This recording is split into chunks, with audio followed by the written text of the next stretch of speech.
Jacob's sons. When the Lord saw that Leah was unloved, he opened her womb, but Rachel was unable to conceive. Leah conceived and gave birth to a son. He named him Reuben, for she said, "The Lord has seen my affliction. Surely my husband will love me now." Okay, so we have to have some columns here. So it's going to be a little crazy. We have JL and JR for Jacob and Leah and Jacob and Rachel. So Leah got Reuben.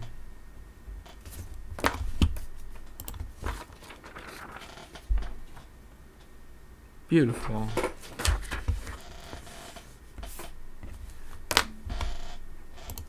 She conceived again and gave birth to a son and said, "The Lord heard that I'm unloved and has given me the son also." So she named him Simeon. Simeon. Which means has heard. She conceived again and gave birth to a son and said, "At last my husband will become attached to me because I have borne 3 sons for him." Therefore he was named Levi. And she conceived again and gave birth to a son and said, "This time I'll praise the Lord." Therefore she named him Judah. Then Leah stopped having children. Judah means praise.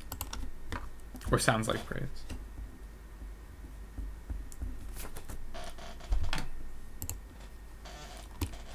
When Rachel saw she was not bearing Jacob any children, she envied her sister. "Give me sons or I will die," she said to Jacob.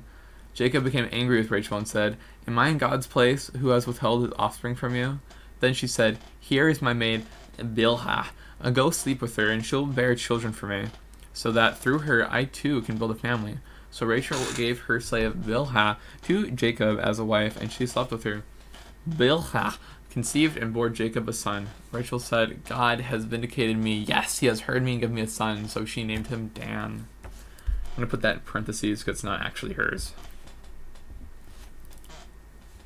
Rachel's slave conceived again and bore Jacob a second son. Rachel said, "In my wrestlings with God, I have wrestled with my sister and won." And she named him Naphtali, which sounds like my wrestling.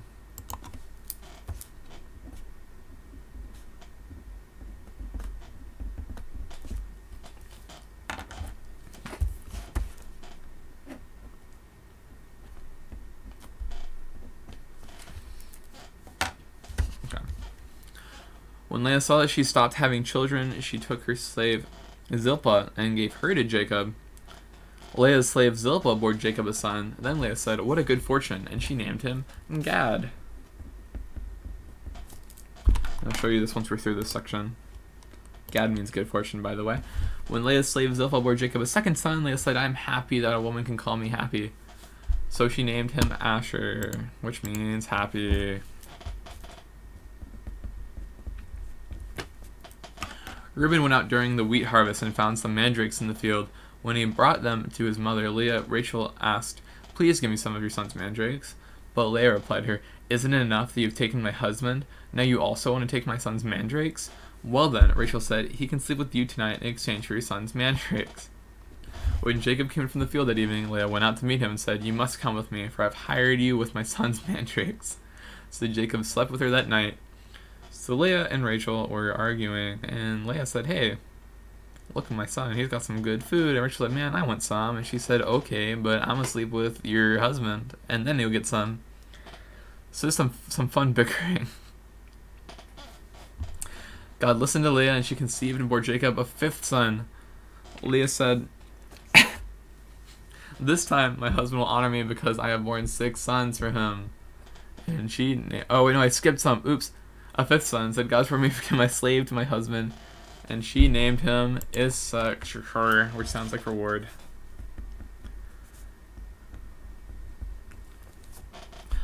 Then Leah conceived again and bore Jacob a 6th son. "God has given me a good gift," Leah said. "This time my husband will honor me because I have borne him 6 sons for him." And she named him Zebulun. Later, Leah bore a daughter and named her Dinah. And Zebulun sounds like honor. So Zebulun, and then a daughter, Dinah. Put an F at the end, parentheses, it's a female. Oops. Then God remembered Rachel. He listened to her and opened her womb. She conceived and bore a son, and she said, God has taken away my disgrace. She named him Joseph and said, may the Lord add another son to me.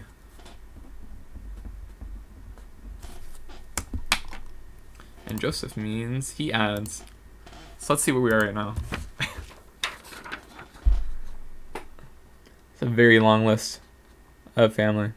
So we started up here with Abraham, and then we went to Isaac and Rachel, and then Jacob was the new star player, and these are all Jacob's kids, between 4 different women, 2 wives, and 2 slaves. Jacob's flocks multiply. After Rachel gave birth to Joseph, Jacob said to Laban, send me on my way so I can return to my homeland. Give me my wives and my children that I have worked for and let me go. You know how hard I have worked for you. But Laban said to him, I have found favor with you. Stay, and I have learned by divination that the Lord has blessed me because of you. Then Laban said, name your wages and I'll pay them. So Jacob wants to leave, but Laban, his wife's dad, say, no dude, you're too great. I'll pay you anything to stay. So Jacob said to him, you know how I have served you and how your herds have fared with me, for you have very little before I came, but now your wealth has increased. The Lord has blessed you because of me. And now, when will I also do something for my own family? Laban asked, what should I give you? And Jacob said, you don't need to give me anything. If you do this one thing for me, I will continue to shepherd and keep your flock. Let me go through all of your sheep today and remove every sheep that is speckled or spotted, every dark-colored sheep among the lambs, and the spotted and the speckled among the female goats. Such will be my wages. In the future, when you come to check on my wages, my honesty will testify for me. If I have any female goats that are not speckled or spotted, or any lambs that are not black, they will be considered stolen. Good, said Laban. Let it be as you have said. So Jacob said, he's basically saying, hey, if I leave, these are my wages. Let me take these weird-looking goats and lambs. Just animals that are miscolored.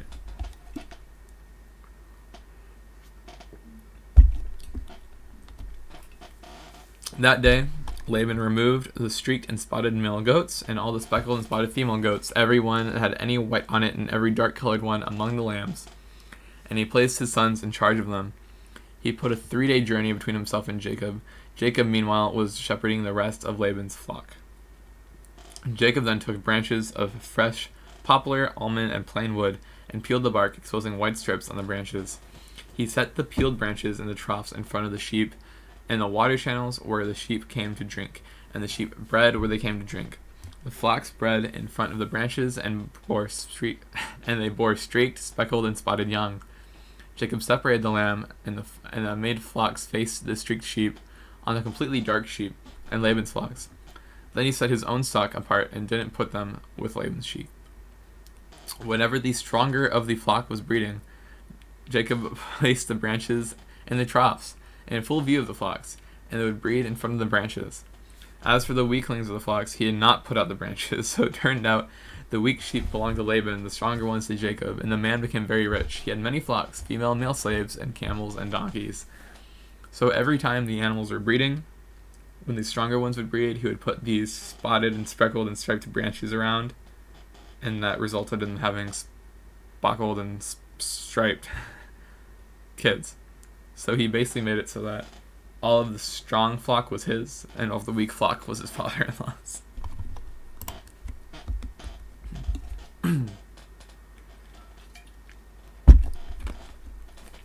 Genesis 31. Jacob separates from Laban. Now Jacob heard what Laban's sons were saying. Jacob has taken all that was her father's and has built his wealth from what belonged to her father. And Jacob saw from Laban's face his attitude toward him was not the same as before. The Lord said to him, go back to the land of your fathers and to your family, and I will be with you. Jacob and Rachel and Leah called from the field where his flocks were. He said to them, I can see from your father's face that his attitude toward me is not the same as before, but the God of my father has been with me. You know that with all of my strength I have served your father, and that he has cheated me and changed my wages 10 times, but God has not let him harm me. If he said the spotted sheep will be your wages, then all the sheep were born spotted. If he said the streaked sheep will be your wages, then all the sheep were born streaked. God has taken away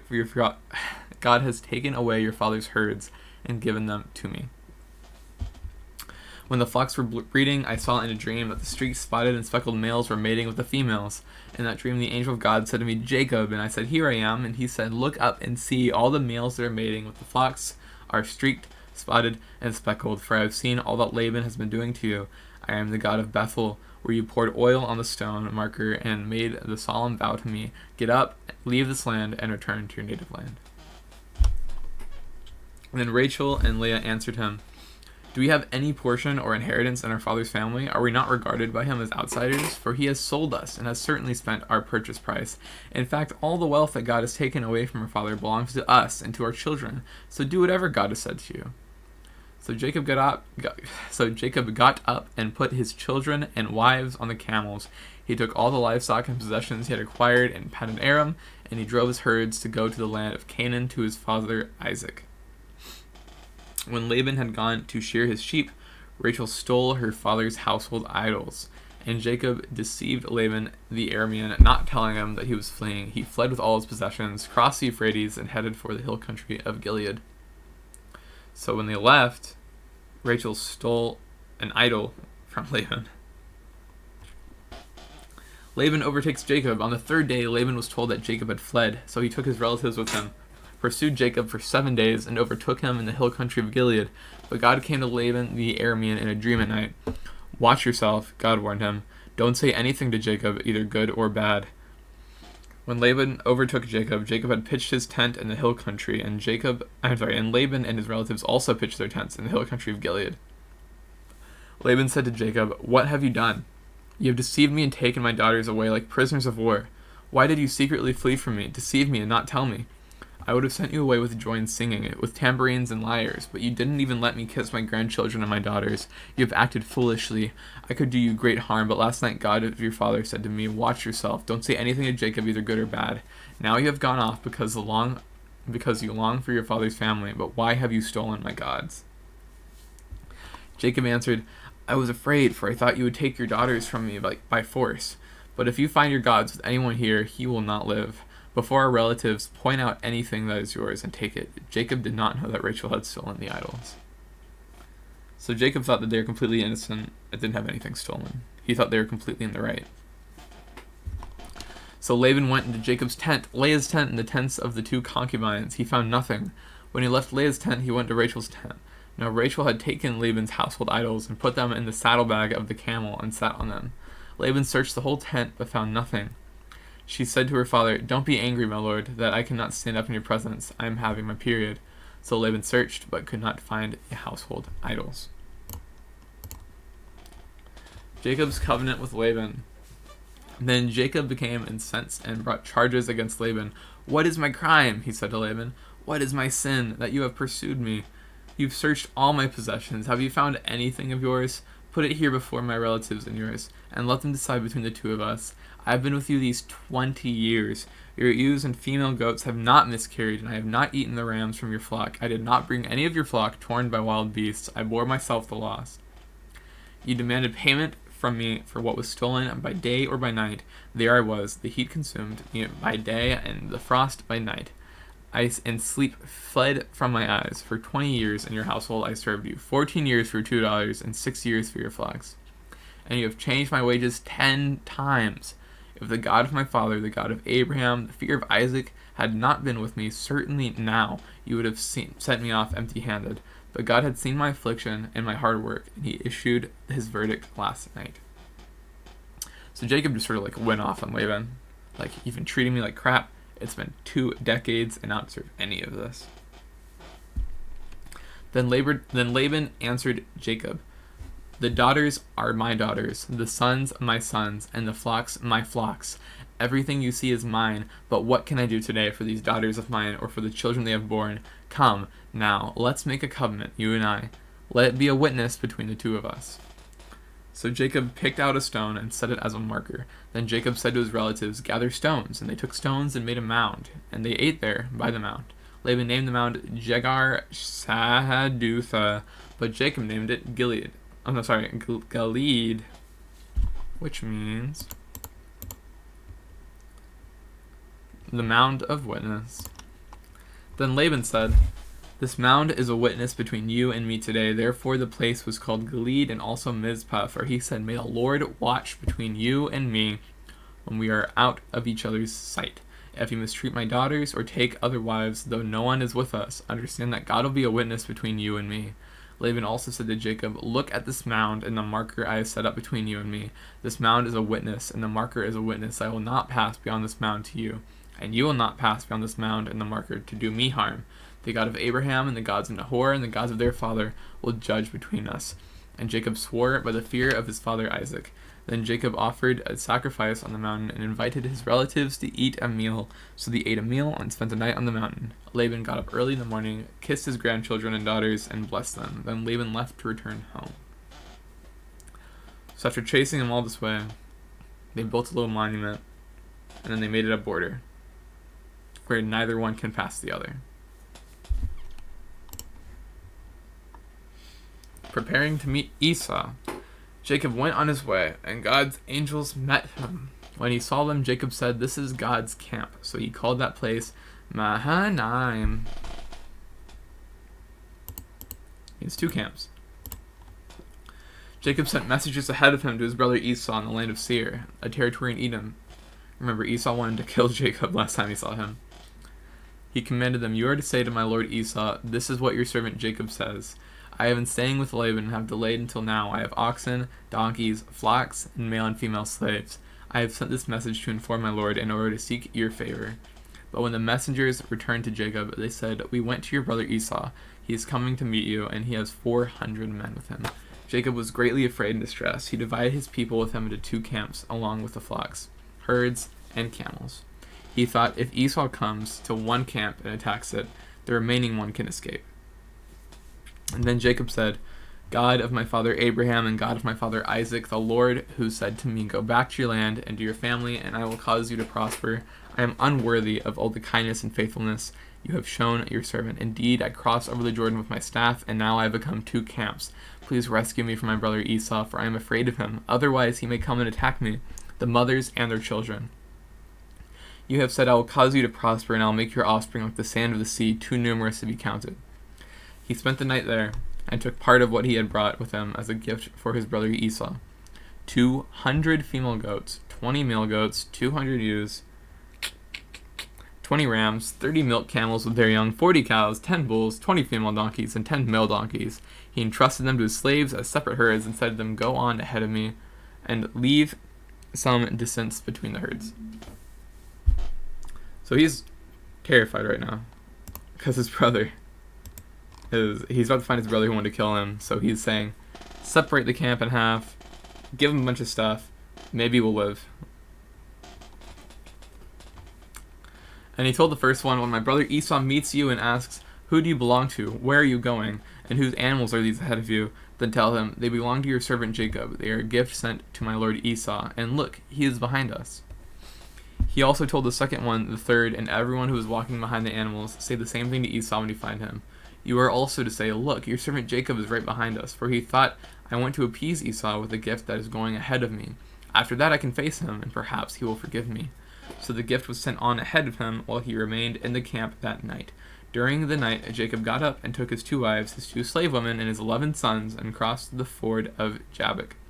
He took them and sent them across the stream along with all his possessions.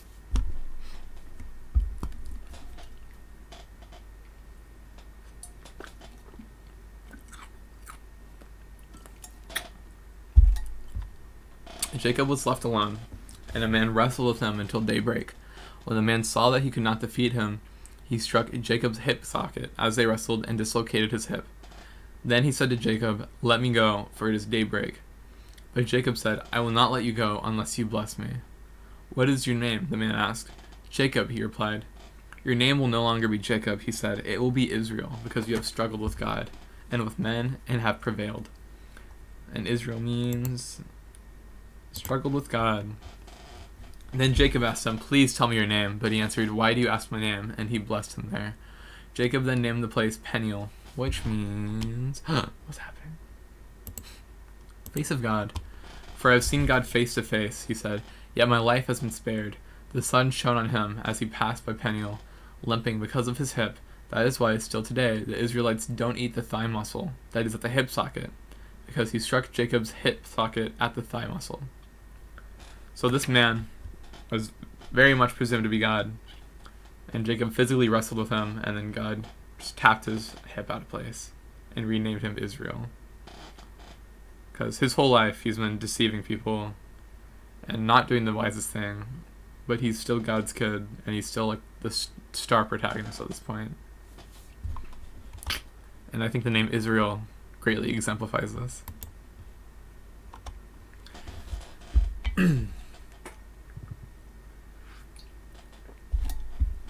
Jacob meets Esau. Now Jacob looked up and saw Esau coming toward him with 400 men.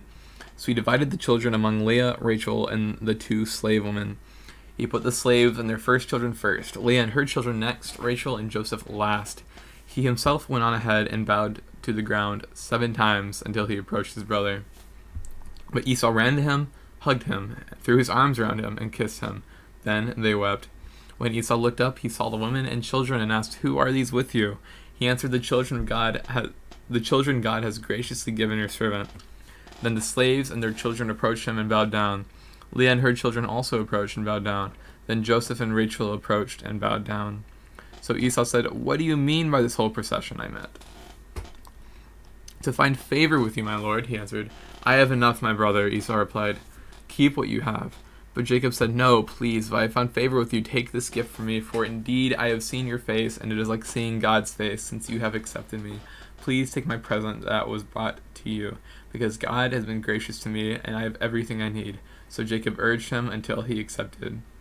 Then Esau said, "Let's move on, and I'll go ahead of you." Jacob replied, "My Lord knows that the children are weak, and I have nursing flocks and herds. If they are driven hard for one day, the whole herd will die. Let my Lord go ahead of his servant, and I will continue on slowly, at a pace suited to the livestock and the children, until I come to my Lord at Seir." Esau said, "Let me leave some of my people with you." But he replied, "Why do that? Please indulge me, my Lord." That day Esau started on his way back to Seir, but Jacob went to Succoth. He built a house for himself and shelters for his livestock. That is why the place is called Succoth, which means stalls or huts. After Jacob came from Paddan Aram, he arrived safely at Shechem, in the land of Canaan, and camped in front of the city. He purchased a section of the field where he had pitched his tent from the sons of Hamor, Shechem's father, for 100 pieces of silver, and then he set up an altar there and called it God, the God of Israel.